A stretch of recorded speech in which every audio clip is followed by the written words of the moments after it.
आज हम एक कदम और आगे बढ़ते हैं विज्ञान में, साइंस में आज हम क्लास 10 में आ चुके हैं।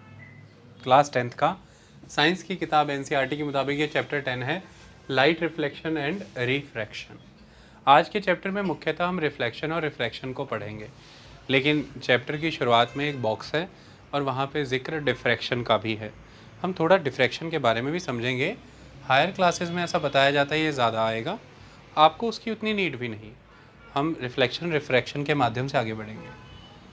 अमूमन हमारे सामने जब कंसेप्ट लाइट का आता था तो हम ये मानते थे कि लाइट कुछ इस तरह से काम करती है कि अगर आप रात के समय में हैं और आपको ऑब्जेक्ट्स नज़र आ रहे हैं तो उसका कारण ये है कि उस ऑब्जेक्ट पे लाइट फॉल करती है और वो लाइट उस ऑब्जेक्ट पे फॉल करके रिफ्लेक्ट होती है। वो रिफ्लेक्ट हुई लाइट आपकी आईज़ में परसीव होती है और आप उस ऑब्जेक्ट को देख पाते हैं। तो यहाँ से एक चीज़ तो बड़ी है कि रिफ्लेक्शन महत्वपूर्ण है।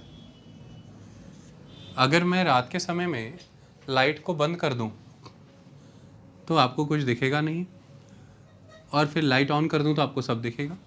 और दिन के समय में तो एक नेचुरल लाइट है, दैट इज़ सन, तो फिर आपको सब दिखता है। तो लाइट उस ऑब्जेक्ट पे फॉल करके उस ऑब्जेक्ट से रिफ्लेक्ट हो करके आपकी आइज़ में रिसीव होती है, आपको वो ऑब्जेक्ट नज़र आता है। तो यहाँ पर एक सोर्स ऑफ लाइट होना ज़रूरी है, that is the source of light. Source of light से जब लाइट एमिट होगी, जो ऑब्जेक्ट आपको देखना है उस ऑब्जेक्ट में ये टेंडेंसी होनी चाहिए कि वो लाइट को ट्रांसमिट ना होने दे।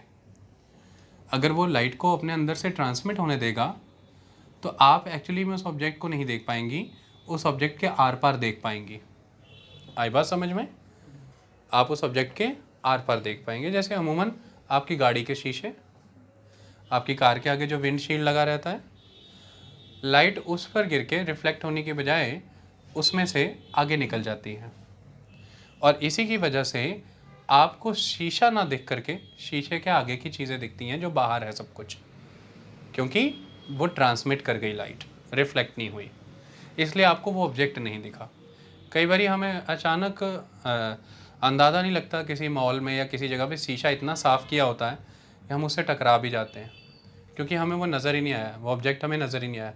अमूमन हम उसे पहचानते हैं उसके ऊपर जो स्टील का या किसी भी मटेरियल का जो हैंडल लगा हुआ है जिससे हमें पुश पुल करना है, अदरवाइज़ होल शीशा है अगर तो नज़र भी नहीं आता, क्योंकि लाइट उसके पार चली जाती है, लाइट रिफ्लेक्ट नहीं होती। उस पर्टिकुलर ऑब्जेक्ट को देखने के लिए बड़ा सिद्धांत ये है कि एक सोर्स ऑफ लाइट हो, वो जिस ऑब्जेक्ट पे पड़े वो ऑब्जेक्ट ओपेक हो, ताकि उस पर लाइट फॉल करके लाइट रिफ्लेक्ट करे और रिफ्लेक्टेड लाइट आपकी आइज़ में रिसीव हो। आई बात समझ में? तो आप उस चीज़ को देख पाएंगे। लाइट का कितना बड़ा सिद्धांत है ये। एक चीज़ हमने और समझी थी कि एक सिंगल सोर्स ऑफ लाइट, एक छोटा सा सोर्स ऑफ लाइट, जैसे कि आप यहाँ पर देखें,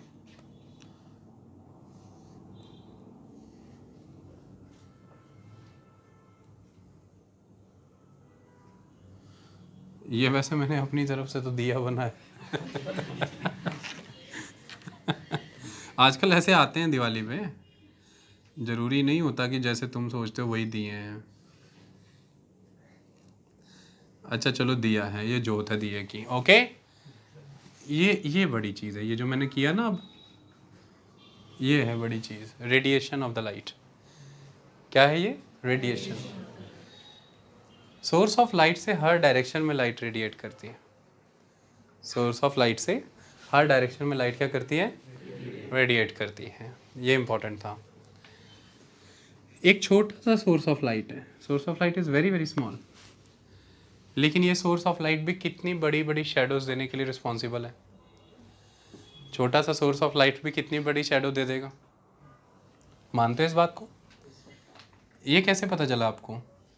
ये आपने अपना हाथ इसके आगे किया, वो दीवार पे इतने बड़े हाथ की शेडो बन गई, तो ये आपने ऑब्स्ट्रक्शन इसके सामने क्रिएट की, आपने इसकी लाइट के पेनिट्रेशन को ऑब्स्ट्रक्ट किया, तो दूसरी और जो क्रिएट होगा वो शेडो हो जाएगी, दैट इज़ द डार्कनेस।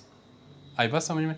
वहाँ तक लाइट पहुँच नहीं रही है, तो जहाँ लाइट नहीं है वहाँ क्या है, darkness. Absence of light is darkness. यहाँ से हमने ये समझ पाए थे, हमने ये ऑब्ज़र्व किया कि क्योंकि लाइट इस तरह से शेडो क्रिएट कर पाती है, एक सिंगल सोर्स ऑफ लाइट भी इतना शेडो क्रिएट कर पाया, अदरवाइज़ ऐसा होता कि लाइट ऐसे जाके यहाँ पड़ जाती, ऐसे जाके यहाँ पड़ जाती, इस रीजन में भी लाइट होती, शेडो ना होती।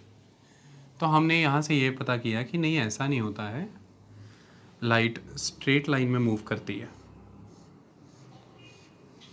लाइट स्ट्रेट लाइन में मूव करती है।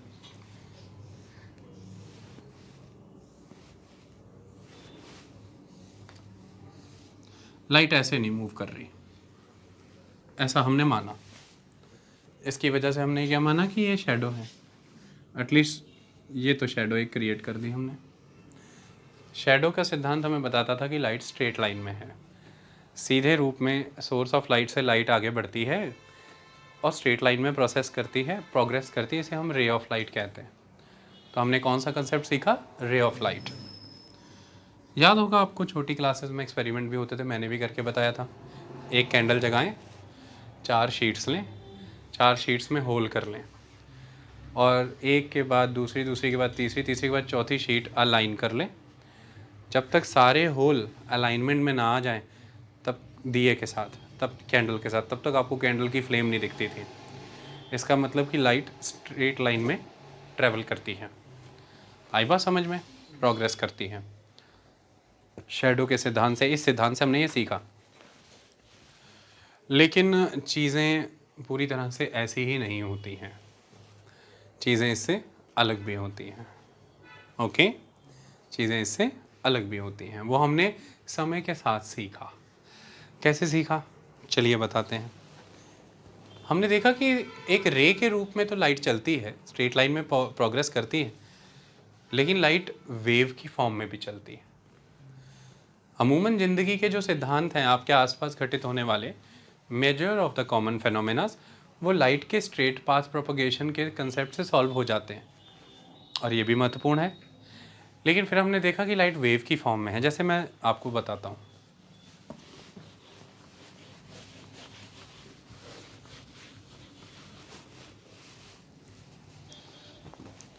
जैसे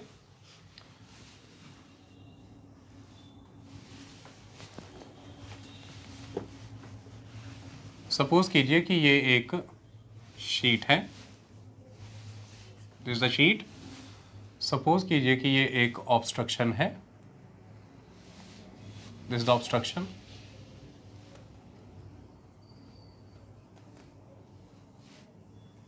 दिस इज ऑब्स्ट्रक्शन।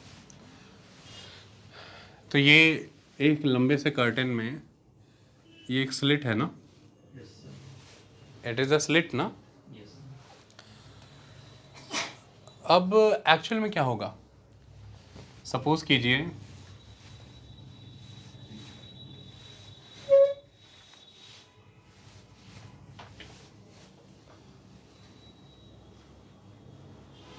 ये लाइट आगे की ओर बढ़ रही है। ये सफ़ेद सीधी डंडियाँ क्यों बनाई मैं बता दूंगा। ये लाइट आगे बढ़ रही है। आपके कहने के मुताबिक तो यही होना चाहिए कि जब ये लाइट यहाँ पर आएगी, टकराएगी, तो ये जो डंडी है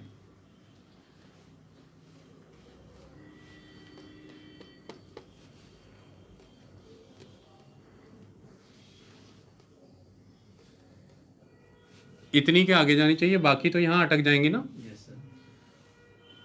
आपके कहने के मुताबिक ये और ये हिस्सा तो यहाँ अटक जाएगा। ये वाला स्लिट से जो है वो आगे जाना चाहिए, तो यहाँ पर इतने हिस्से पे लाइट होनी चाहिए, बाकी ये सारा हिस्सा क्या होना चाहिए आपके मुताबिक, डार्क। स्ट्रेट लाइन में चलने वाले कंसेप्ट के मुताबिक तो यही होना चाहिए। हाय रब्बा की होंडा, कदी पेन कदी डस्टर। तो स्ट्रेट लाइन में चलने वाले सिद्धांत के मुताबिक ये होना चाहिए, पर एक्चुअली में ऐसा नहीं होता। एक्चुअली में इससे अलग हो जाता है। वो क्या होता है, जैसे ये तो यही रहेगा, ये लाइन ऐसी रहेगी, ये ऐसी हो जाएगी।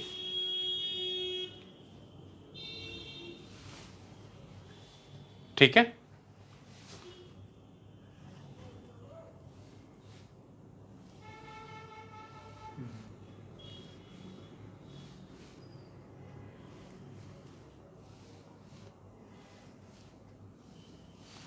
ठीक है जी। और ये जब जाएगी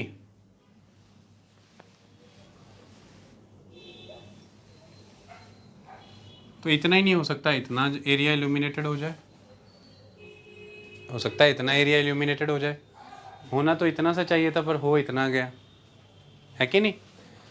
तो यहाँ पर हमने विचार किया कि ऐसा क्यों हुआ।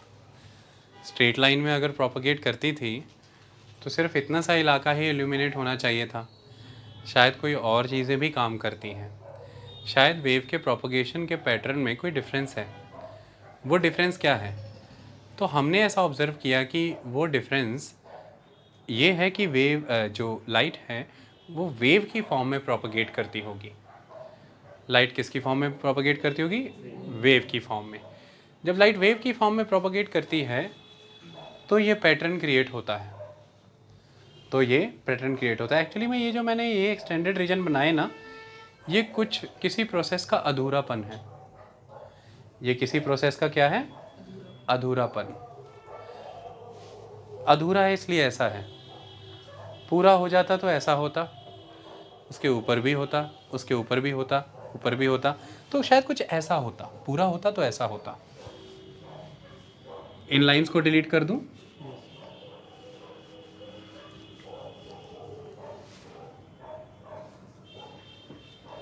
ये जो मैं पॉइंट्स बना रहा हूँ ना, ये बहुत पहले एक वैज्ञानिक ने, ह्यूगन उनका नाम था, उनके द्वारा दिया गया सिद्धांत था।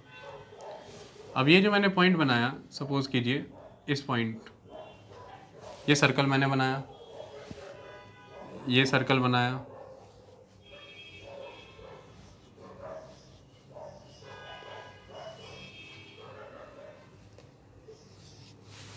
ये सर्कल बने, और सर्कल बनेंगे इसी में, ये सर्कल के साथ और सर्कल बनते चले जाएंगे। लेकिन अंततः जब ये सर्कल्स बनते चले जाएंगे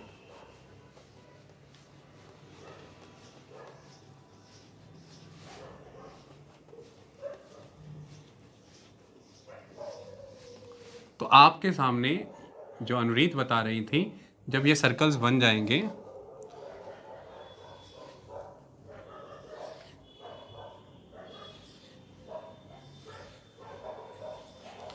एक system of straight line develop होगा। ये वाला, ये क्या डेवलप हुआ? System of straight line. आई बात समझ में? सभी पॉइंट्स की लाइंस को आपने ज्वाइन कर दिया, ये एक स्ट्रेट लाइन के रूप में ऑब्जर्व हुआ, जैसे ये स्ट्रेट लाइंस हमने बनाई। ओके, लेकिन जब ये गुजर रही है, सपोज करिए इस स्लिट से, तो अब आप इमेजिन करिए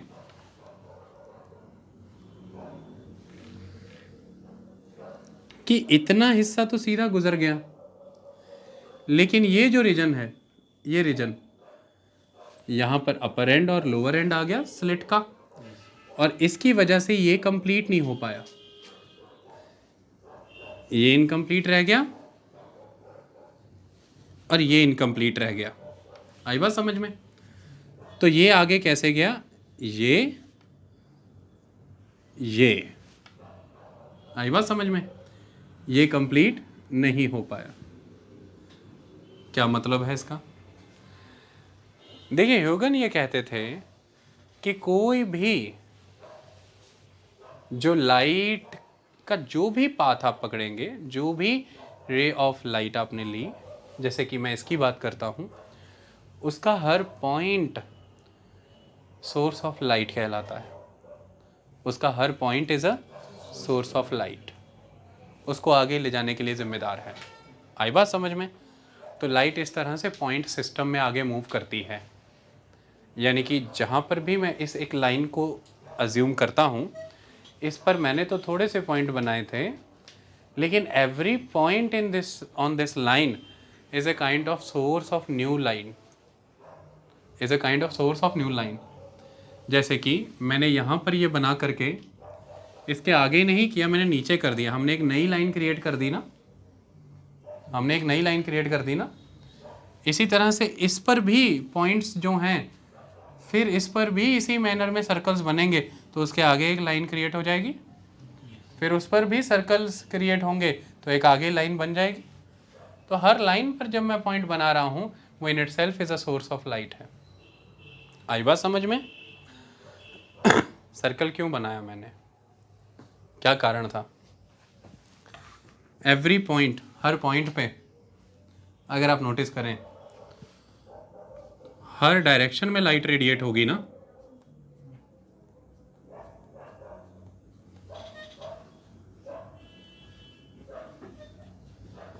towards every direction light radiate होगी ना। आई बात समझ में? सो हर पॉइंट से हर डायरेक्शन में लाइट रेडिएट हो रही है, एवरी डायरेक्शन में। और जिस भी किसी डायरेक्शन में हो रही है वहां पर भी पॉइंट बन रहा है, उसमें से भी हर डायरेक्शन में लाइट रेडिएट हो रही है। आई बात समझ में? तो इस हिसाब से यहाँ पे सर्कल क्रिएट होगा और उसमें से फर्दर और सर्कल्स क्रिएट होते चले जाएंगे। और जहाँ पर ये सर्कल्स इस तरह से एक दूसरे के साथ इंटरफेयर कर रहे हैं, वहाँ पर हमने ये लाइन ड्रॉ की। हमने क्यों लाइन ड्रॉ करी है, इसको अब हम दूसरे तरीके से समझते हैं। हमने यहाँ पर एक्चुअली में रिसीव क्या किया था, ध्यान से समझें। सपोज कीजिए कि ये आपके पास वेव है,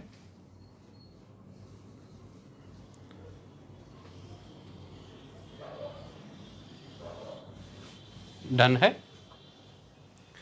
ये वेव को मैं इस तरह से बना देता हूं, तो ये इस पॉइंट से उस पॉइंट की ओर जा रही है। वैसे हमें इसके लिए थोड़ा बड़ा बोर्ड चाहिए, तो मैं थोड़ा इधर से शुरू करूं, क्योंकि उधर से भी एक वेव लेके आनी है मुझे।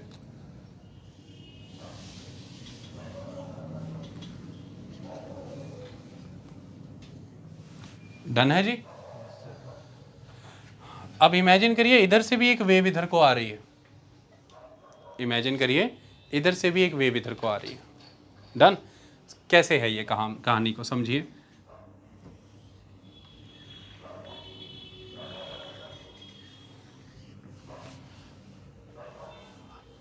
एक मिनट के लिए इमेजिन करिए कि ये दो वेव्स मैंने बनाई।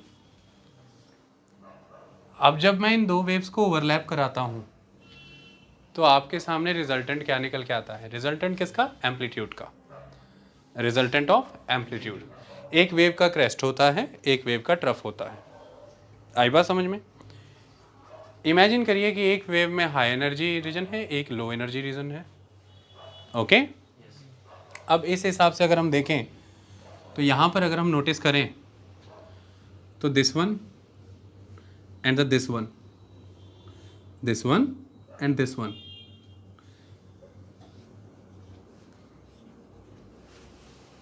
ऐड करूं, दोनों एम्पलीट्यूड को ऐड करूं, तो रिजल्टेंट एम्पलीट्यूड क्या निकलेगा? ये और ये, दिस वन। रिजल्टेंट एम्पलीट्यूड क्या निकला? This one. क्लियर कहानी? अब हर जगह पे ये करके देख लीजिएगा, यही निकलेगा। डन। लेकिन थोड़ा सा इसको चेंज करते हैं अब अपन। इसका मतलब क्या है? एक एम्पलीट्यूड इतना था, अब एम्पलीट्यूड इतना है। यहाँ पे लाइट बहुत ब्राइट हो सकती है, यहाँ पे लाइट बहुत ब्राइट हो सकती है। जैसा अनुरीत ने बताया था कि कुछ पॉइंट्स पे लाइट बहुत ब्राइट होगी, लेकिन फिर डार्क जोन्स आएंगे, फिर लाइट, फिर डार्क, फिर लाइट, फिर डार्क, जैसे पल्स होती है इस तरह से। ओके। तो जैसे यहीं पे हम बात करते हैं, वेव को थोड़ा आगे खिसका रहा हूँ मैं, नीचे वाली वेव को आगे खिसका रहा हूँ, और वो आगे खिसकते हुए कैसी हो जाएगी? इमेजिन करिए,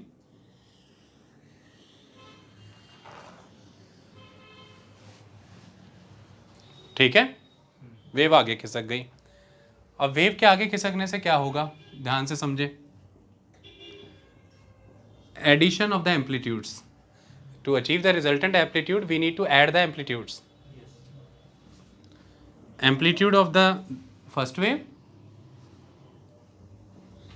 एम्पलीट्यूड ऑफ द सेकेंड, दोनों ने एक दूसरे को कैंसल आउट कर दिया। तो यहां पर इतनी बड़ी वेव बनी थी, तो अब इसको रिप्रेजेंट कैसे करूंगा? ऐसे करूंगा कि नहीं? स्ट्रेट लाइन से। नो वेव, रिजल्टेंट क्या आ गया? 0। ओके। अब हर केस में ये अप्लाई करके देख लो, हर केस में ये आप अप्लाई करके देख लो। ओके। इस केस में अप्लाई कर लीजिए, इस केस में अप्लाई कर लीजिए, इस केस में कर लीजिए, इस केस में कर लीजिए, कहीं भी आप अप्लाई कर लीजिए, लाइन्स ही बनेंगी।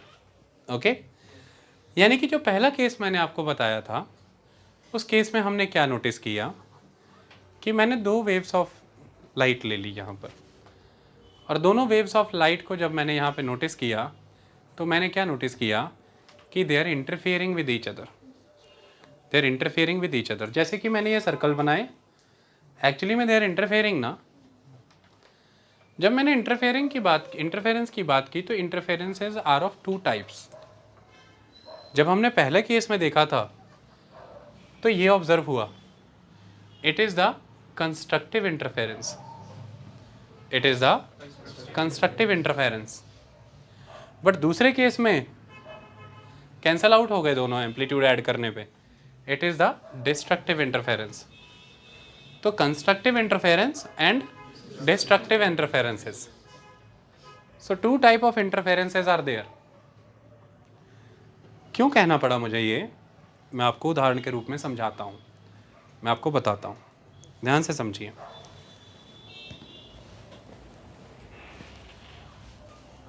इसका वो कहाँ गया, चलो इमेजिन करिए, आप अपने घर जाके कर लीजिएगा। ढक्कन, इमेजिन करिए कि मेरे पास एक लेज़र बीम है, और जब हम उस लेज़र बीम की बात करते हैं तो मैंने इस पॉइंट से लेज़र बीम छोड़ा, और ये मेरे पास वाइट बोर्ड रूप की एक नाम की एक स्क्रीन है। मैंने उस लेज़र बीम का जो स्पॉट है उसका साइज़ ये है, ठीक है जी। इस साइज़ के जो स्पॉट बनाती है लेज़र, वो लेज़र मैंने यूज़ की। जब वो लेज़र उस कैमरा से निकलेगी और वो यहाँ से गुजरेगी, ये साइज़ है उसके स्पॉट का,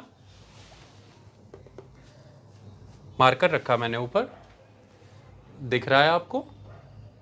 बिल्कुल नहीं दिख रहा है, यानी कि इसका डायामीटर काफ़ी है, यानी कि जो लाइट आ रही थी उसका जो स्पॉट बनना था यहाँ पर लेज़र का, उस स्पॉट से बड़े साइज़ का मैंने ऑब्स्ट्रक्शन यूज़ कर लिया, मैंने ऑब्जेक्ट यूज़ कर लिया, तो लाइट इससे आकर के ऑब्स्ट्रक्ट हो गई, टकरा करके रुक गई यहीं पे, तो इसकी शैडो क्रिएट हो जाएगी, इसकी शैडो क्रिएट हो जाएगी। लेकिन इससे ये प्रमाणित नहीं है कि लाइट स्ट्रेट पाथ में ही चलती है। इस चीज़ को हमने झुठला दिया। कैसे झुठला दिया? इसको झुठलाने का तरीका, आप अपने सर का बाल, आप कपड़े का धागा, या बहुत ही पतली सी मेटल वायर लीजिए। अब ये स्पॉट के कंपैरेटिवली वो वायर, वो बाल बहुत ही थिन होगा। अब जब आप उस लेज़र के रास्ते में उसे रखिएगा तो आप ये नोटिस करेंगे कि इस बाल की शैडो बनने की बजाय एग्जैक्टली जहाँ इसकी शैडो बननी चाहिए थी वहाँ पर लाइट ज़्यादा डेंस और ज़्यादा इल्यूमिनेटेड है, वहाँ पर लाइट ज़्यादा डेंस है, ज़्यादा इल्यूमिनेटेड है। शैडो क्यों नहीं आई है? जितनी भी बारीक चीज़ थी, एटलीस्ट वो एक ओपेक आइटम थी, एटलीस्ट वो एक सब्सटेंस था, एक मटेरियल था।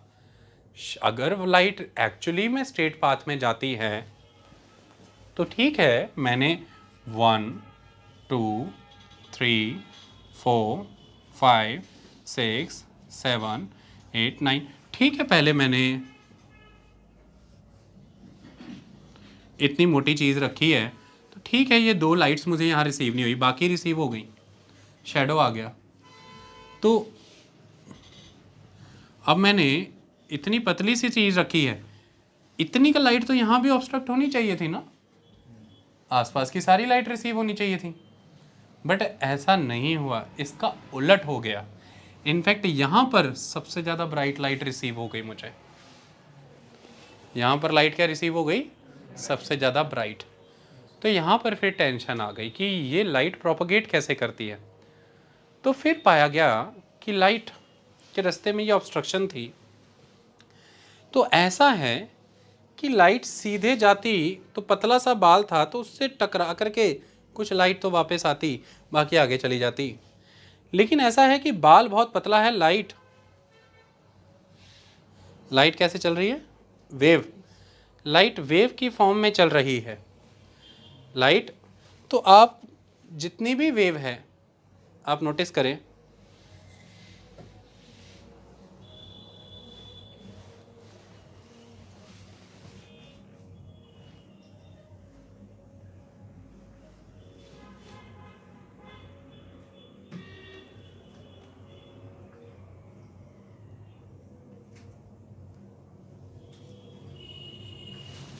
ठीक है जी, इसकी वेवलेंथ ज़्यादा है या इसकी वेवलेंथ ज़्यादा है?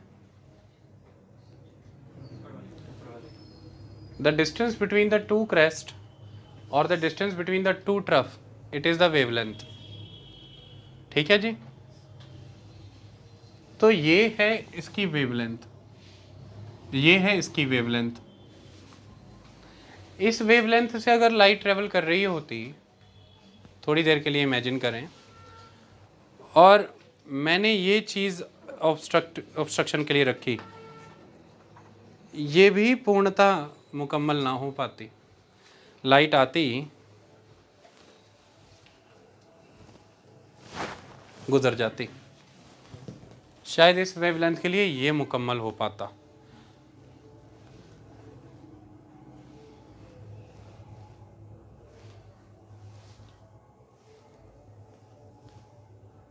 अटक रहा है क्योंकि वेवलेंथ। लेकिन मैं थोड़ी देर के लिए लाइट वेव को साउंड वेव से रिप्लेस करता हूँ, ये भी नहीं आएगा रास्ते में। 1 मीटर की लगभग वेवलेंथ होती है साउंड वेव की। कितनी होती है? 1 वेव। 1 मीटर की वेवलेंथ, लिटरली।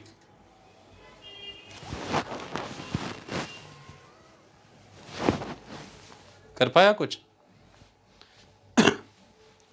दीवार के उस पार जब मैं बल्ब जगाऊंगा वो इस पार रिसीव नहीं होगी।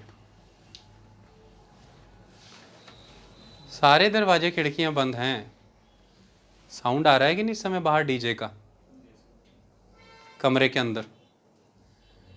क्योंकि ये ऑब्स्ट्रक्शंस उसके लिए इतनी कैपेबल नहीं है। क्योंकि जहाँ कहीं भी उसे रोशनदान मिल रहा है, या जहाँ रोशनदान मतलब कि जहाँ कहीं भी खिड़की ऊंचाई पे नीचाई के जिधर के गई, उसके जितने भी साउंड दीवारों के द्वारा ऑब्स्ट्रक्ट हो रहा है वो अलग बात है, लेकिन उसकी वेवलेंथ इतनी ज़्यादा है कि वो कहीं ना कहीं से निकल के आप तक आ जाएगा, वो कहीं ना कहीं से निकल करके आप तक आ ही जाएगा। आई बात समझ में? लेकिन लाइट की वेव की वेवलेंथ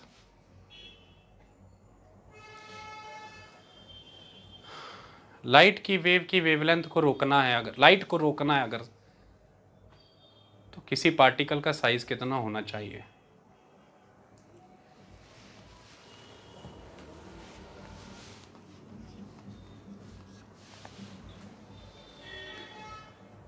(10⁻⁻⁷) यानी कि 1 मीटर की अगर आप छड़ी लेते हैं, 1 करोड़ हिस्सों में काटिए। कितने हिस्सों में? क्या साइज हो जाएगा फिर? इतनी छोटे साइज की चीज क्रिएट करनी पड़ेगी, तो फिर वो साइज अचीव हो पाएगा जिस साइज को लाइट की वेवलेंथ क्रॉस कर जाएगी। आई बात समझ में? जिसको लाइट की वेवलेंथ क्या कर जाएगी? क्रॉस कर जाएगी। सॉरी, उस साइज की चीज अगर आप लेकर के आओगे तो वो ऑब्स्ट्रक्ट कर पाएगी, तो वो ऑब्स्ट्रक्ट कर पाएगा। क्लियर कहानी? That is the concept. तो अब हमें क्या समझ में आता है इसमें से, क्या कंसेप्ट निकल के आता है? कि जैसे ही मैंने ये जो मार्कर रखा, लाइट आई, वेवलेंथ बहुत कम थी, इतना सा डायामीटर वाली चीज़ ने भी उसको ऑब्स्ट्रक्ट कर लिया, बट फिर भी लाइट आपको मिलती है, क्योंकि मैंने अभी क्या बताया, लाइट रेडिएट होती है हर डायरेक्शन में। आई बात समझ में? लाइट ऑल द डायरेक्शंस में रेडिएट होती है। तो इसको ऑब्स्ट्रक्ट कर लिया। इवन आकाश नीला होने के भी कारण यहीं से समझ आएंगे आने वाले समय में। आई बात समझ में? तो इसको ऑब्स्ट्रक्ट कर लिया। लेकिन जब हमने उतनी बारीक साइज की चीज़ लेकर के आए रास्ते में, तो शायद लाइट ऑब्स्ट्रक्ट होने की बजाय लाइट उसके कॉर्नर से बेंड हो गई। लाइट उसके कॉर्नर से क्या हो गई? बेंड हो गई। जैसे सपोज कीजिए कि ये बारीक सी चीज़ रखी है मैंने, लाइट आई, जैसे ही इसके कॉर्नर से टच हुई तो लाइट बेंड हुई। इधर से भी आई, इसके कॉर्नर से टच हुई तो लाइट बेंड हुई, और बेंड होने की वजह से ओवरलैपिंग हुई। लाइट दो हिस्सों में बटी, उससे टकरा करके लाइट आ रही थी, बीच में ऑब्स्ट्रक्शन आई दो हिस्सों में, लेकिन ऑब्स्ट्रक्शन इतनी बारीक है कि उसके कॉर्नर से बेंड हो गई लाइट, तो ओवरलैपिंग का सिद्धांत आया, यानी कि इंटरफेरेंस एक्टिवेट हो गई। और जैसे ही इंटरफेरेंस एक्टिवेट हुई तो यहाँ पर कंस्ट्रक्टिव और डिस्ट्रक्टिव इंटरफेरेंसेस हुई। जैसा मैंने आपको बताया, वेव्स इस तरह से ओवरलैप हुई, कंस्ट्रक्टिव ओवरलैपिंग और destructive overlapping, constructive interference, destructive interference. जैसे ही कंस्ट्रक्टिव इंटरफेरेंस है तो जहाँ जहाँ पर कंस्ट्रक्टिव इंटरफेरेंस है वहाँ पर आप नोटिस कर सकते हैं इंटेंसिटी ऑफ लाइट, यानी कि energy of the light is high, और जहाँ जहाँ पर कंस्ट्रक्टिव इंटरफेरेंस नहीं है वहाँ पर intensity of light is zero, वहाँ पे डिस्ट्रक्टिव इंटरफेरेंस है। तो इसको आप कुछ इस तरह से बनाइए और समझिए, ये रिड्यूस करेगा ना, तो ये कुछ इस तरह से बनेगा।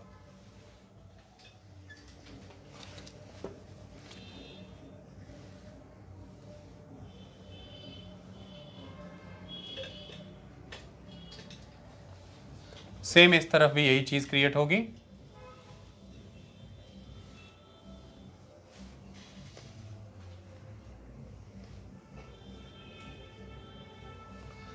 ये पॉइंट्स कौन से पॉइंट हैं?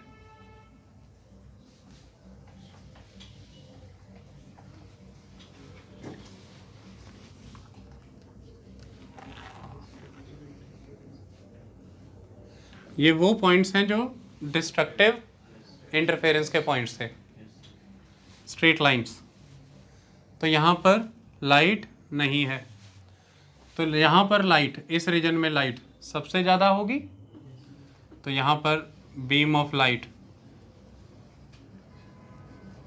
सबसे ज़्यादा है। लेकिन इसके दोनों तरफ क्या है? Destructive interference. तो दोनों तरफ इसके क्या है? शैडो। दोनों तरफ क्या है इसके? Dark spots, shadow. लेकिन फिर ये और ये क्या है? लाइट। इसके दोनों तरफ क्या है? शैडो।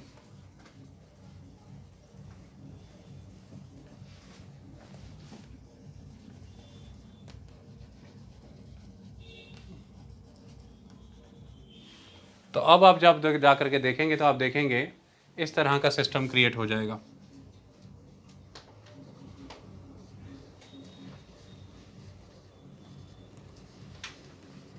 आई बात समझ में?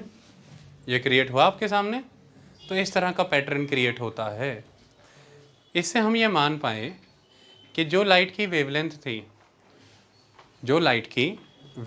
थी, उस वेवलेंथ के साइज़ का, वेवलेंथ क्या कहते हैं अपन? लैम्डा। जो लाइट की वेवलेंथ थी उस वेवलेंथ के साइज़ का, या उस साइज से कम साइज़ का, उस वेवलेंथ के साइज़ का या उससे कम साइज़ का, अगर कोई भी ऑब्जेक्ट रास्ते में ऑब्स्ट्रक्शन क्रिएट करे, अगर कोई भी ऑब्जेक्ट रास्ते में ऑब्स्ट्रक्शन क्रिएट करे तो डिफ्रैक्शन होता है। तो क्या होता है? डिफ्रैक्शन होता है। लेकिन अगर जो लाइट की वेवलेंथ है,